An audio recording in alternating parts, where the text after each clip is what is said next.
Good afternoon again to everyone and welcome to my channel, and it's me again, ang inyong chismosong kaaldab vlogger.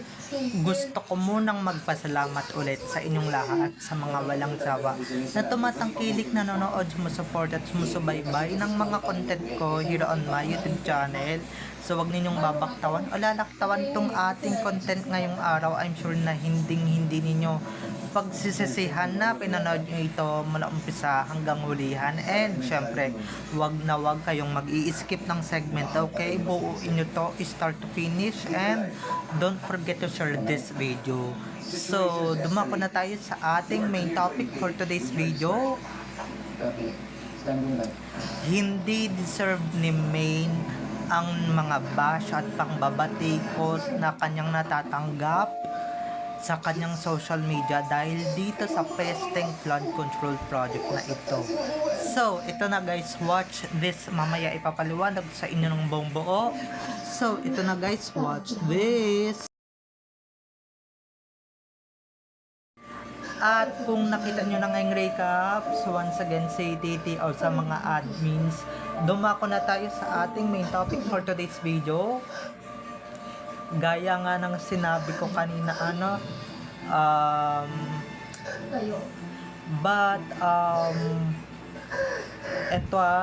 hindi deserve ni Maine Mendoza or ni Mengay ang mabash ng bonggang-bongga. Alam niyo ba kung bakit?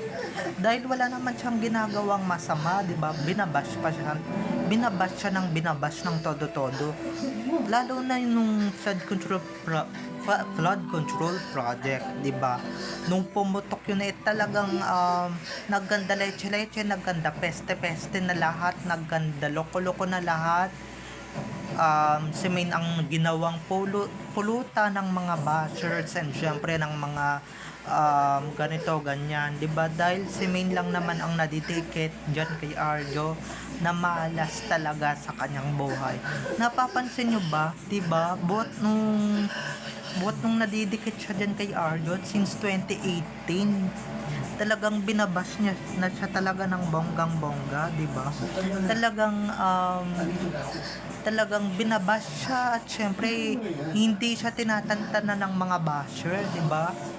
Ibig sabihin guys, may kamalasan talagang hatid ang isang Arjo Atayde sa isang Maine Mendoza. 'Di ba? Mas mabuti pa nung Aldab era, 'di ba?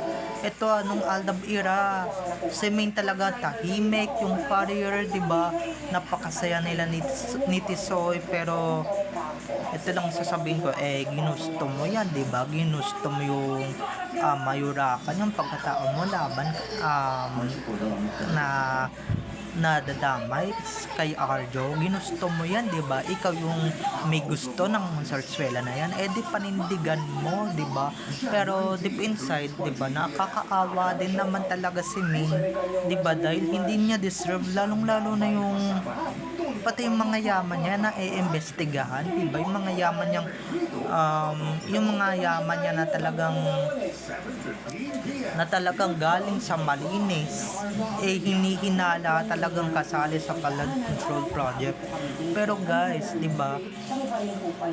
Kung alam nyo lang talaga yung binabash ninyo is hindi talaga si Maine Mendoza. So, wag na wag kayong magalit kay Maine, or wag kayong magalit kay Maine, okay? Dahil ewan ko ba kung maniniwala kayong may clone yan si Maine, 'di ba? Sino ba who I am? Sino ba naman ako kung para paniwalaan ninyo? Pero wala, 'di ba? Sino ba naman ako? I'm not famous here on my YouTube channel, kaya walang maniniwala sa akin kahit na ano pang sabihin kung kaso hodang mag clone ganyan, 'di ba? Dahil yun naman talaga yung totoo guys, may clowny si Main. Kaya kung may nalarapat talagang mabash ng bonggang-bongga, walang iba kung hindi si Clowny yon.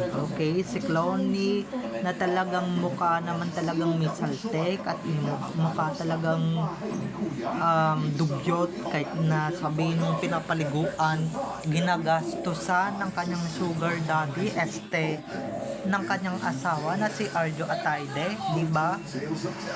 Yan.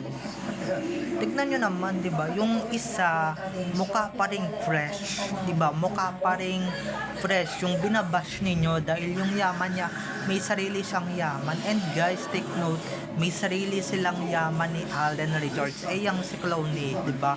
Yung pinapaniwalaan ninyong si Main, may yaman bang sarili yan, di ba nga? Tsaka hindi na nagyayabang yan si Clowny ngayon, di ba? Hindi na wala na nga yan eh. Wala na nga, hindi na nga yan na pag-uusapan eh, di ba? Pero kung alam lang talaga ng mga bobong netizen kung sino ba talaga yung binabash nila or sino ba talaga yung binabatikos nila, di ba? Dahil yung binabatikos ninyo, yung tunay na binabatikos ninyo, yung tunay na Main na siyang binabatikos ninyo, talagang mas mayaman pa sa inyo, di ba? Mas mayaman pa sa inyo. Yun yung sasabihin ko, legal ang kanyang mga pera, hindi gaya nung binabash ninyo, di ba? Yung binabash ninyo, mas mayaman pa sa inyo, may sariling yaman, may sariling mga pera, hindi nakukuhang magnakaw or madawit yan sa lecheng flood control project na yan. Kaya tantanan nyo, please lang, okay, para nyo ng awa, tantanan nyo na talaga si Main, diba? Tantanan nyo na talaga siya sa kababash ninyo dahil out of nowhere talaga yung pambabash ninyo eh, diba? Saan nyo ba nakukuha yan, diba? Kahit wala naman talagang ginagawang masama, pero 'di ba, yan na talaga yung mga consequences talaga ng pagpayag niya sa Zarzuela na yan, 'di ba? Ganyan talaga yung mga magaganap and mangyayari sa pag-issue nila ng Zarzuela or sa sa Zarzuela na yan. Ganyan talaga, guys. Consequences yan eh.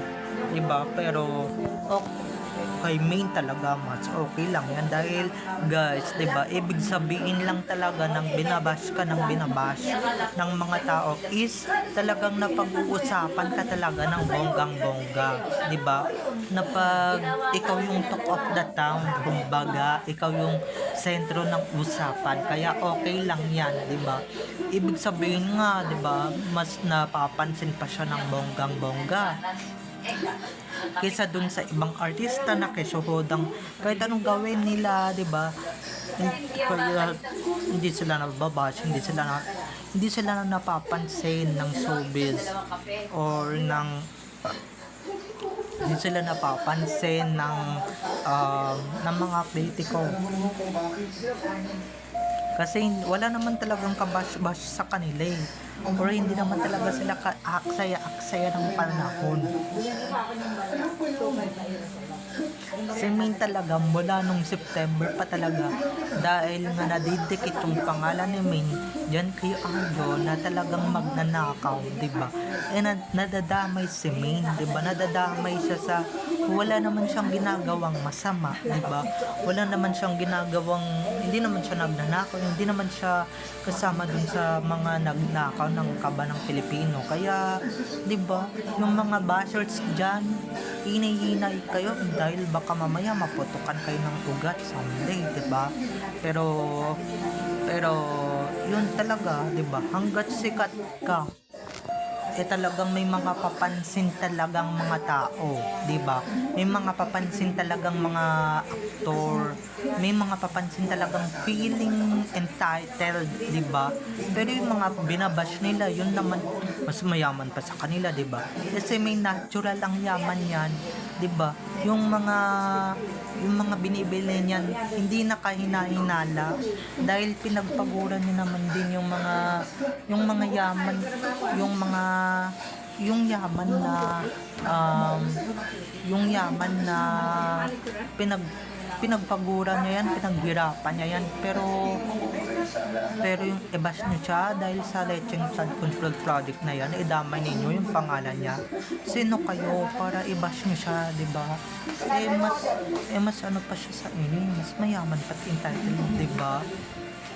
Ewan ko ba dito sa mga netizens na to, wala nang kuda, wala naman talagang alam, di ba? Ewan ko ba dito sa mga to. Basta, babay na mga ka-ADN. I love you all. Have a nice day. Keep safe.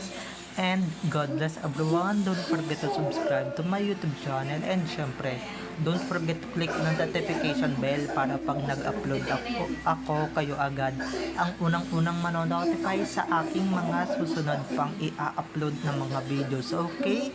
So, bye-bye na mga ka-ADN. I love you all. Have a nice day. Keep safe. And God bless everyone. Bye-bye. See you on my next video. Bye-bye.